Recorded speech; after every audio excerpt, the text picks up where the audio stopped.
यो पहिला भिडियो हेर्नुस् किनभने हामी कहिले नेपालबाट भारत गयो भने हामीसँग पनि यस्तो हुन सक्छ। हेर्नुस् भिडियो। ये लड़का बोले आने कोई भिडियो हेर।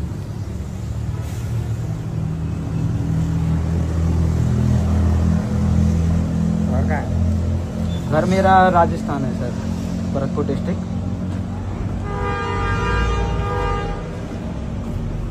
अब ये रिपोर्ट सर ऐसे कागज पे लिखी जाती है इधर? नहीं सर, ये रिपोर्ट ऐसे कागज पर लिखी जाती है। आपका नाम टिपरा है ना? डायरेक्ट रिपोर्ट लिखो ना। मैं तो रिपोर्ट कराने आया हूँ, मैं फिर थाने क्यों आया हूँ इधर? चौकी क्यों रुका हूँ? मैं तो रिपोर्ट करा रहा हूँ, कार्रवाई चाहता हूँ ना, क्योंकि मेरे बाद किसी दूसरे के साथ ना हो, क्योंकि अपने इंडिया के भी आते हैं, बाहर अदर कंट्री के भी बहुत आते हैं, क्योंकि ये पशुपतिनाथ इतने फेमस है कि यहाँ हर जगह के आते हैं। और फिर ऐसे लोगों पर तुम सुनिए ना, वीडियो बनाना नहीं चाहिए ना? नहीं तो सर, ये तो नागरिक का अधिकार होता है। ये इसमें ओ यहाँ नेपाल में नहीं है ना, ऐसे नेपाल में नहीं, इंडिया में है ऐसा कुछ मालूम है हर जगह। लेकिन यो के मेटर छ तपाईहरु मध्ये धेरैजनालाई थाहा होला, किनभने म पहिला पनि भिडियो बनाएको थिएँ। एक त यो इन्डियाको ब्लगर हो, नेपाल घुम्न आएको थियो, पशुपतिनाथ घुम्न आएको थियो। यो आफ्नो ब्लगिङ गरिरहेको थियो र उताबाट आउँदाखेरि चिया खान रुकेको थियो, तर यो जाड रक्सी यो मान्छे खाएर यसलाई कुटपिट गर्यो। तपाईले भिडियोमा हेरि नै हाल्नुभयो कसरी कुटपिट गर्यो।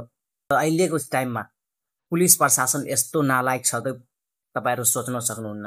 यो ब्लगर भाइले पुलिस रिपोर्ट गराउन गयो पुलिस चौकीमा बाहिर यसको नाम लेखेर भन्यो कि कारबाही गर्छु भनेर उल्टै।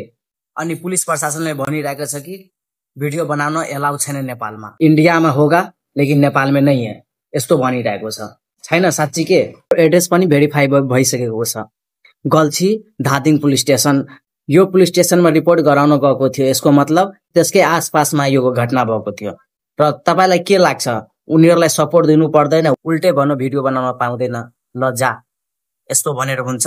बाहिरको मान्छे कसरी आउँछ? यही कारण त। अब पर्यटकलाई सुरक्षा दिन सकेन देशमा यो नेपाल पुलिसहरुले, अनि कसरी पर्यटकहरु आउँछ?